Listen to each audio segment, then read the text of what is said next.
start with St. Bonaventure impressions based on first meeting, based on what you've seen all year, and based on senior night with a bunch of seniors. Yeah. Well, obviously, terrific team who we played a little over a month ago. Just really good players all around. Lofton is obviously a great player. Attaway is potential player of the year. Holmes, Welch. I mean, these guys are really good players who have accomplished a great deal in terms of their scoring and some of the wins they've had. So, really good team. Hard to prepare for because they have a really good combination of a pretty big playbook, but also especially because of their experience, a great understanding of how to play. Outside of the particular pattern that they're running. That's a really good combination. They're more of a half-court offensive team that's pretty great in transition. So just a lot of things going for them. Obviously, Oshuni also, who I haven't mentioned, whether he'll play or not, we're not sure, but he's also had a tremendous career and improved dramatically since his freshman season. Coach, you mentioned Attaway as a potential player of the year. I wonder who you view your best candidates for all-conference are. Jacob, Tyler, and Grant, I would say. In that order? Maybe. I don't know, John. It doesn't matter. We can't vote for our own guys, so. Do you think all three are deserving of some sort of recognition? I would think so.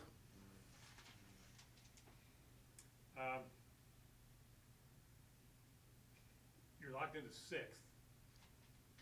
For bad and good, could you tell us how you got there? Sort of an assessment to sixth place.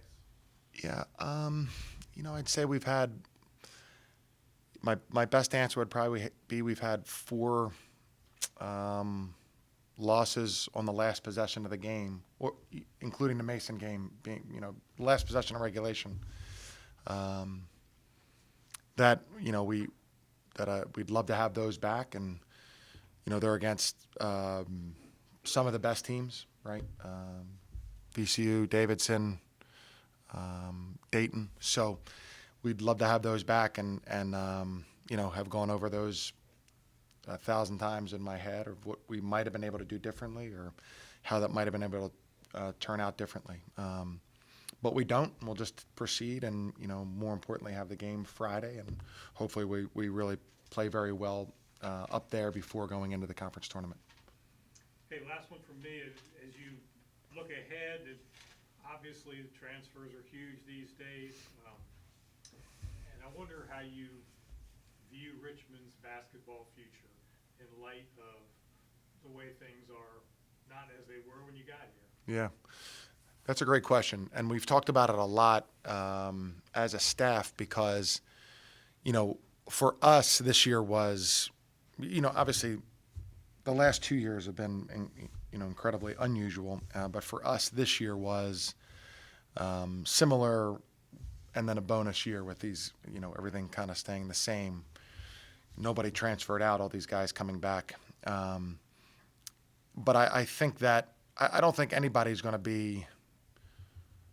Maybe some Ivy League teams or most Ivy League teams will be able to, stay consistent with the guys that they, when I was in college, we had I don't think we had anybody transfer, but we had many guys quit, but they didn't transfer. And so but even the Ivy League guys, with the extra COVID year, and the grad transfer, and some guys have not played 1 year, and because you don't redshirt. But I would say at least they have probably 4 years, maybe 3 years of play, but 4 years. It's as guaranteed as possible there. Every other conference, it's just going to be remarkably different. And I don't think Richmond would be able to. How many transfers have we taken, John? 4? Well, you count your graduates. Oh, yeah, we did take a few graduates. Andrews, Right. Yates, so Klein, Francis, Marshall Wood. There's got to be one more. Connor Crabtree. So I'm sure we're at the very low end of taking transfers. Yeah, I just can't imagine it would continue on that path. I think we have to be, we are open to taking transfers and have been open to taking transfers with a preference for 4 and 5 year players. But yeah, we'll definitely be open to looking at that. Thank you. Thanks. If Tuesday is any indication, they're quite a different team without Oshuni than they are with him. How do you guys prepare for both versions, or do you change all that much about what you plan to do? You know, you walk out there, you see he's in street clothes. What happens then? You know, how much different is it? Well, it happens to be different in this case because Oshuni's such a unique player in our league, and the backup is so different from Oshuni. You know, he's strong, very aggressive, like on the ball screen coverage. You know, Oshuni kind of drops on the ball screen coverage. He hedges pretty hard. You know, their style of play is very different. So I would say in this particular case, sometimes, you know, it's, well, the next guy coming in and we're just going to prepare the same. In this case, there is a pretty significant difference. And the fact that then their next center has hardly played at all. So, meaning, you know, would they go small if Oshuni doesn't play and I can't pronounce the young man's name, number 12, and then if there's foul trouble or something happens, do they go small or do they go with a freshman center who's only played 20 minutes on the season? So I think it does change a lot in this particular case, mostly because Oshuni's such a unique and dynamic player. And the backup is a very effective and aggressive player, but not like Oshuni in terms of shot blocking, lob dunks, those kinds of things. Heading into this final game, is there, like, mood of the team a little bit different because you held serve here against this particular opponent going in, coming off a last-second loss? Yeah, I think, you know, although, and that's another one that we have had some hard losses or, you know, losses in the last few seconds. As hard as that loss was, we also feel like we played our best defensive game on the heels of playing our best defensive half against St. Louis. So there's a positive part to that. Partly is we need to because we haven't made shots enough. But I think there's a positive part to that. We defended St. Bonaventure pretty well when they're here. So in that sense, yes, I think that, you know, going over our defense, talking about what we need to talk about, how we're approaching it, what our emphasis, what we're emphasizing against St. Bonaventure, I think there is a positive, good feeling. And knowing how hard we're going to have to play, and as John referenced, senior day, a lot of seniors, they're coming off of a loss. So I know there'll be a lot of energy in the building, and we're going to have to, you know, bring just as much as St. Bonaventure. You don't go into that game knowing you're sixth with any different approach than No. you would if you were second. No, not at all. Yeah, not at all. Great question. Anything else for Coach? Coach, I have one last question, at the risk of bringing up an unpleasant memory. If the Spiders could do that defensive stand at the end of the Dayton game again, do you switch? Because in that case, Kaler's man is facing the basket and the ball. If he slides with Tyler's guy, does Tyler fight harder to get through the screen?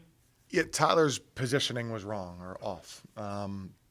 You know, and the hard part is with 2.4 seconds. Well, of course, it seems like I think we had a good seeing the setup, and there was all that time on checking the clock and all that kind of stuff. A lob was what we were anticipating with the secondary part of the play.